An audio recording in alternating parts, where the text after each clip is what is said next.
ঠাম্মির মুখ চোখ দেখেই বোঝা যাচ্ছে ঠাম্মি খুব খুশি, আর সেই খুশি দেখে সমস্ত বাড়ির সকলেই খুশি হয়ে উঠেছে। আর সাংবাদিকরা এসে ঠাম্মিকে প্রশ্ন করছে, ছুটি কি আপনার বাড়ির বউ? আপনি কি তাকে নিয়ে খুশি?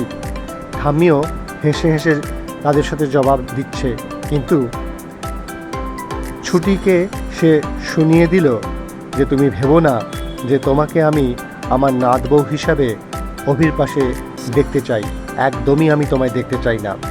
এদিকে ওয়েটারকে ডেকে ঝুমকি একটা নেশার জিনিস মিশিয়ে তাকে সার্ভ করতে বলল। সে বোধহয় সেটাই সার্ভ করবে। আগামী দিনে আরও একটা হইহট্টগোল হতে চলেছে। কি হবে তা দেখার জন্য দেখতে থাকুন এক ক্লিকে বিনোদনের বড় বড় ভিডিও। লাইক কমেন্টস করতে ভুলবেন না, কিন্তু দেখতে থাকুন এক ক্লিকে বিনোদন।